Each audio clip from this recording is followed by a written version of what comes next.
36.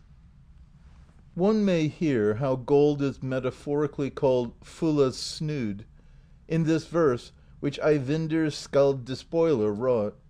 Fulla's shining fillet the forehead's sun at rising shone on the swelling shield hill for skalds all Hakon's life days. 37. Gold is called Freyja's tears, as was said before. So sang Skuli Thorsteinsson. Many a fearless swordsman received the tears of Freyja, the morn when foemen we murdered, we were present. And as Einar Skulason sang, where mounted 'twixt the carvings the tear of Mardul lieth, we bear the axe shield splitting, swollen with serpent's lair gold.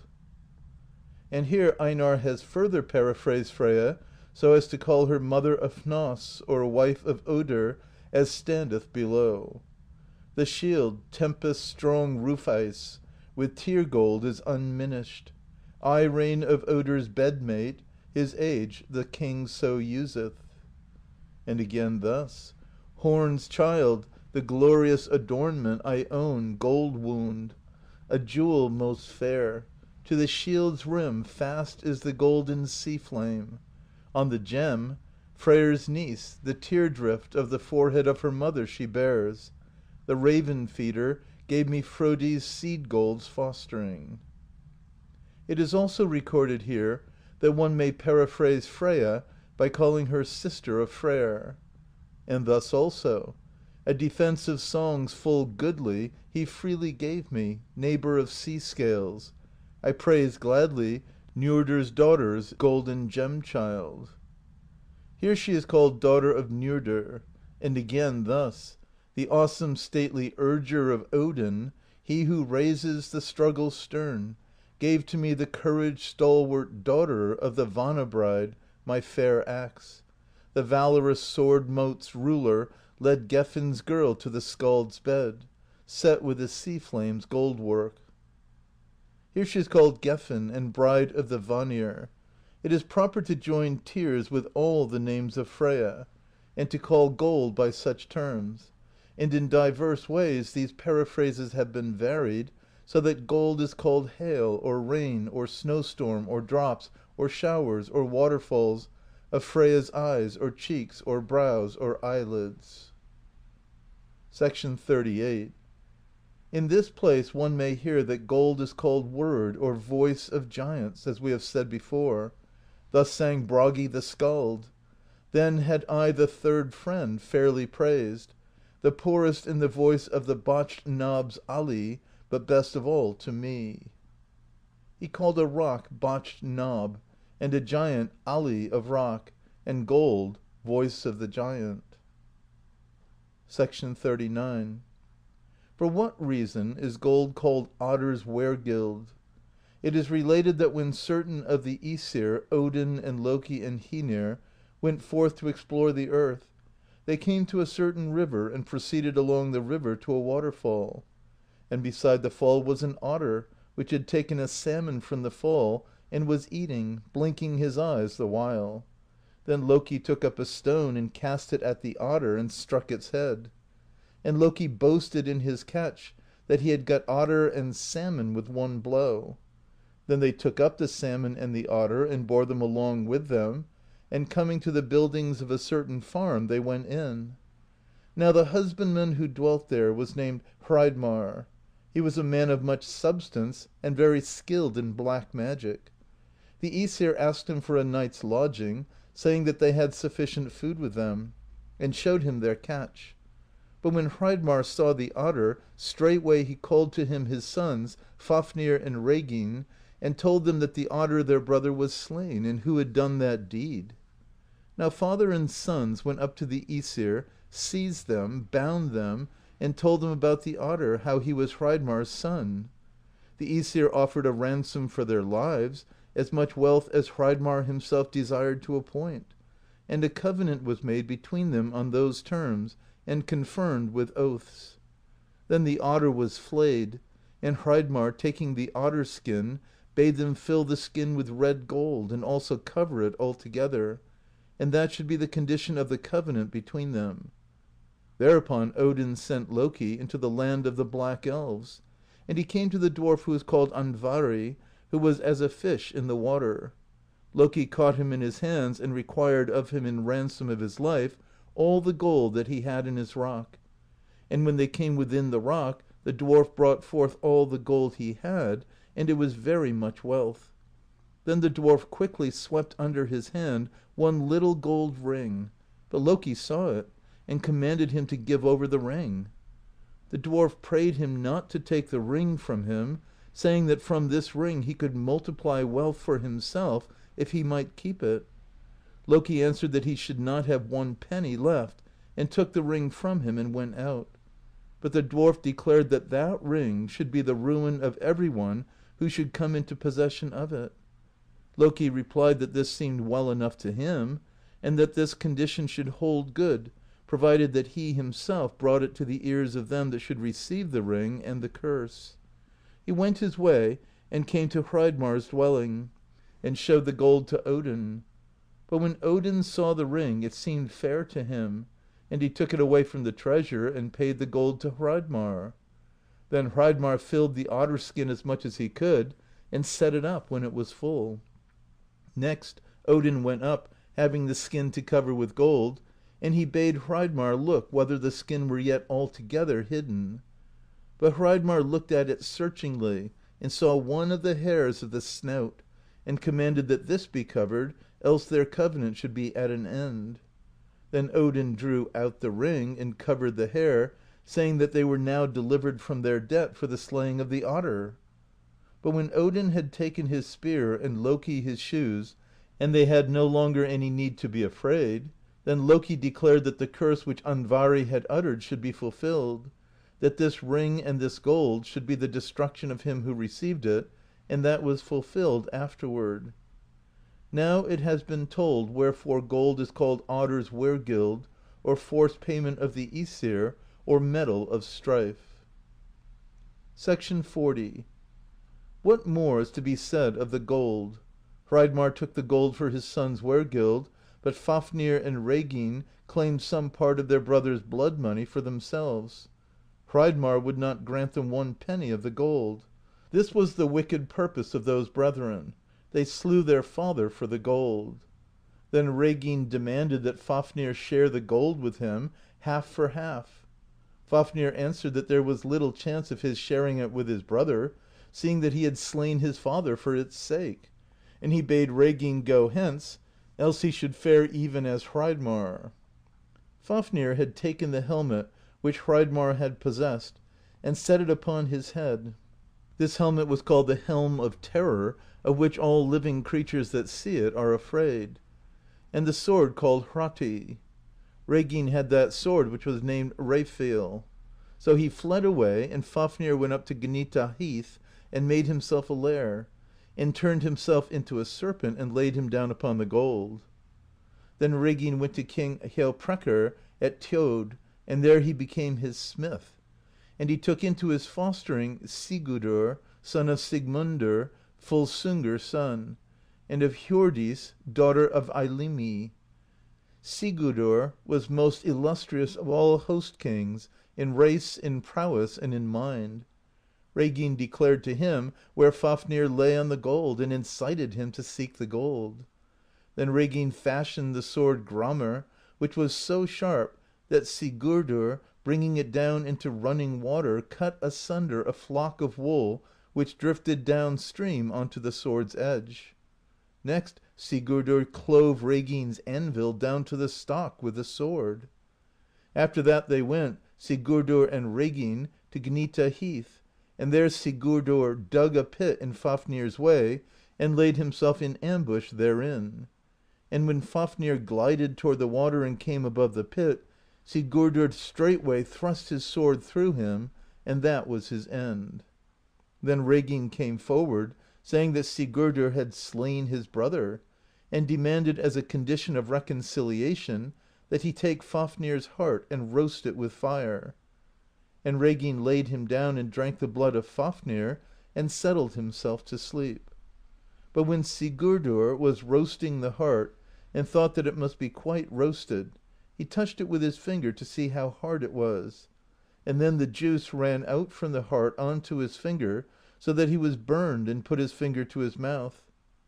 As soon as the heart's blood came upon his tongue, straightway he knew the speech of birds, and he understood what the nuthatches were saying, which were sitting in the trees. Then one spake: "There sits Sigurdr, blood besprinkled, Fafnir's heart with flame he roasteth. Wise seemed to me the spoiler of rings, if the gleaming life-fibre he ate." "There lies Reginn," sang another, "rede he ponders, would betray the youth who trusteth in him. In his wrath he plots wrong accusation, the smith of bale would avenge his brother." Then Sigurdr went over to Reginn and slew him, and thence to his horse, which was named Grani, and rode till he came to Fafnir's lair. He took up the gold, trussed it up in his saddle bags, laid it upon Grani's back, mounted up himself, and then rode his ways. Now the tale is told why gold is called lair or abode of Fafnir, or metal of Gnita Heath, or Grani's burden. 41. Then Sigurdr rode on till he found a house on the mountain, wherein a woman in helm and byrnie lay sleeping. He drew his sword and cut the byrnie from her. She awoke then, and gave her name as Hildr. She is called Brynhildr, and was a Valkyr. Sigurdr rode away, and came to the king who was named Gjuki, whose wife was Grimhildr. Their children were Gunnar, Hugni, Gudrun, Gudni. Gotthomr was Gjuki's stepson. Sigurdr tarried there a long time, and then he obtained the hand of Gudrun, daughter of Gjuki, and Gunnar and Hugni swore oaths of blood brotherhood with Sigurdr. Thereafter Sigurdr and the sons of Gjuki went unto Atli, Budli's son, to sue for the hand of Brynhildr his sister in marriage to Gunnar. Brynhildr abode on Hinda fell, and about her hall there was a flaring fire, and she had made a solemn vow to take none but that man who should dare to ride through the flaring fire. Then Sigurdr and the sons of Gjuki, who were also called Niflungs, rode up onto the mountain, and Gunnar should have ridden through the flaring fire, but he had the horse named Goti, and that horse dared not leap into the fire. So they exchanged shapes, Sigurdr and Gunnar, and names likewise, for Grani would go under no man but Sigurdr. Then Sigurdr leapt onto Grani and rode through the flaring fire. That eve he was wedded with Brynhildr. But when they came to bed, he drew the sword Gramr from its sheath and laid it between them. In the morning when he arose and clothed himself, he gave Brynhildr as linen fee the same gold ring which Loki had taken from Andvari, and took another ring from her hand for remembrance. Then Sigurdr mounted his horse and rode to his fellows, and he and Gunnar changed shapes again and went home to Gjuki with Brynhildr. Sigurdr and Gudrun had 2 children, Sigmundr and Svanhildr. It befell on a time that Brynhildr and Gudrun went to the water to wash their hair, and when they came to the river, Brynhildr waded out from the bank well into the river, saying that she would not touch to her head the water which ran out of the hair of Gudrun, since herself had the more valorous husband. Then Gudrun went into the river after her, and said that it was her right to wash her hair higher upstream, for the reason that she had to husband such a man as neither Gunnar nor any other in the world matched in valor, seeing that he had slain Fafnir and Reginn, and succeeded to the heritage of both. And Brynhildr made answer: it was a matter of greater worth that Gunnar rode through the flaring fire, and Sigurdr durst not. Then Gudrun laughed and said: "Dost thou think that Gunnar rode through the flaring fire? Now I think that he who went into the bride bed with thee was the same that gave me this gold ring, and the gold ring which thou bearest on thine hand and didst receive for linen fee is called Andvari's Yield, and I believe that it was not Gunnar who got that ring on Gnita Heath." Then Brynhildr was silent and went home. After that she egged on Gunnar and Hugni to slay Sigurdr, but because they were Sigurdr's sworn blood brothers, they stirred up Gotthormr their brother to slay him. He thrust his sword through Sigurdr as he slept, but when Sigurdr felt the wound, he hurled his sword Gramr after Gotthormr, so that it cut the man asunder at the middle.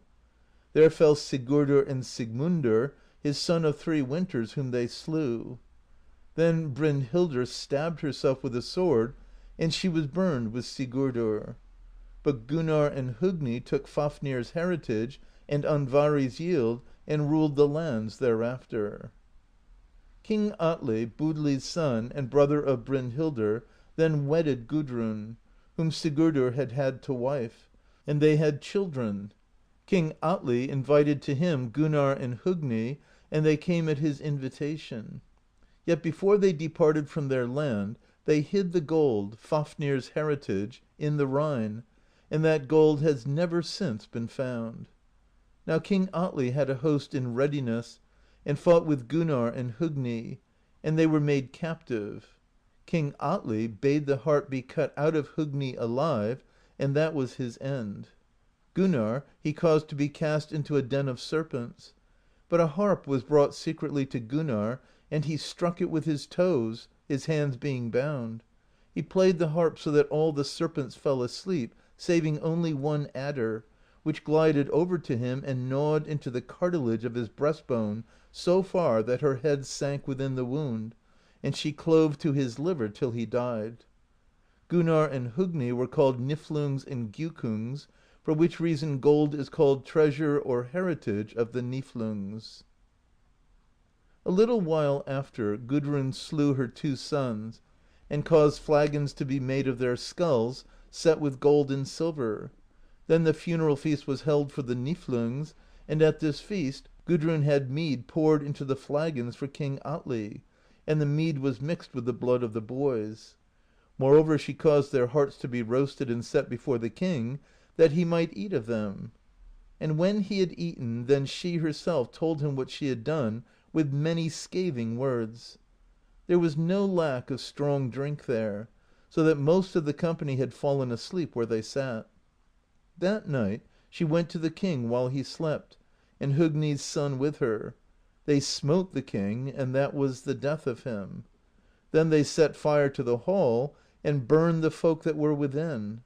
After that she went to the shore and leaped into the sea, desiring to make an end of herself. But she was tossed by the billows over the firth, and was borne to King Jonakr's land. And when he saw her, he took her to him and wedded her, and they had 3 sons, called Sorli, Hamdir, and Erpr. They were all raven black of hair, like Gunnarr and Hogni and the other Niflungs.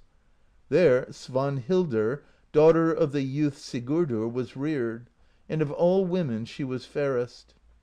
King Jormunrekkr the Mighty learned of her beauty, and sent his son Randver to woo her and bring her to be his wife. When Randver had come to the court of Jonakr, Svanhildr was given into his hands, and he should have brought her to King Jormunrekkr. But Earl Biki said that it was a better thing for Randver to wed Svanhildr, since he and she were both young, whereas Jormunrekkr was old. This counsel pleased the young folk well. Thereupon Biki reported the matter to the king. Straightway King Jormunrekkr commanded that his son be seized and led to the gallows. Then Randver took his hawk and plucked off its feathers, and bade that it be sent so to his father, after which he was hanged. But when King Jormunrekkr saw the hawk, suddenly it came home to him that even as the hawk was featherless and powerless to fly, so was his kingdom shorn of its might, since he was old and childless. Then King Jormunrekkr, riding out of the wood where he had been hunting, beheld Svanhildr as she sat washing her hair. They rode upon her and trod her to death under their horses' feet. But when Gudrun learned of this, she urged on her sons to take vengeance for Svanhildr. When they were preparing for their journey, she gave them byrnies and helmets so strong that iron could not bite into them. She laid these instructions upon them, that when they were come to King Jormunrekkr, they should go up to him by night as he slept. Sorli and Hamdir should hew off his hands and feet, and Erpr his head. But when they were on their way, they asked Erpr what help they might expect from him if they met King Jormunrekkr. He answered that he would render them such aid as the hand affords the foot. They said that that help which the foot received from the hand was altogether nothing. They were so wroth with their mother that she had sent them away with angry words, and they desired so eagerly to do what would seem worse to her, that they slew Erpr because she loved him most of all. A little later, while Sorli was walking, one of his feet slipped, and he supported himself on his hand. And he said, "Now the hand assists the foot indeed. It were better now that Erpr were living." Now when they came to King Jormunrekkr by night, where he was sleeping, and hewed hands and feet off him, he awoke and called upon his men and bade them arise. And then Hamdir spake, saying, "The head had been off by now, if Erpr lived." Then the henchmen rose up and attacked them, but could not overmaster them with weapons. And Jormunrekkr called out to them to beat them with stones, and it was done. There Sorli and Hamdir fell, and now all the house and offspring of Gjuki were dead. A daughter named Aslaug lived after young Sigurdur. She was reared with Heimir and Himdalir, and great houses are sprung from her. It is said that Sigmundr, Volsungr's son, was so strong that he could drink venom and receive no hurt. And Sinfjutli his son and Sigurdur were so hard-skinned that no venom from without could harm them. Wherefore Bragi the skald has sung thus: When the wriggling serpent of the Volsung's drink hung writhing on the hook of the foeman of Hill Giants' kindred. Most skalds have made verses and diverse short tales from these sagas. Bragi the Old wrote of the fall of Sorli and Hamdir in that song of praise which he composed on Ragnar Lodbrok. Once Jormunrekkr awakened to an ill dream, mid the princes blood-stained, while swords were swirling. A brawl burst into the dwelling of Randver's royal kinsmen, when the raven-swarthy brothers of Erpr took vengeance for all the bitter sorrows. The bloody dew of corpses, o'er the king's couch streaming, fell on the floor, where severed, feet and hands blood-dripping were seen. In the ale-cup's fountain he fell headlong, gore-blended. On the shield, leaf of the bushes of Leifi's land, 'tis painted. There stood the shielded swordsman, steel biting not, surrounding the king's couch, and the brethren Hamdir and Sorli quickly to the earth were beaten by the prince's order. To the bride of Odin with hard stones were battered. The swirling weapons Urgr bade Gjuki's race be smitten sore, who from life were eager to ravish Svanhildr's lover. And Alpe Jonakr's offspring with the fair piercing weapon, the render of blue birnies, with bitter thrusts and edges. I see the heroes' slaughter on the fair shield-rim's surface. Ragnar gave me the ship Moon with many tales marked on it. End of Skaldska Parmal, Section 41. Recording by Expatriate in Bangor, Maine.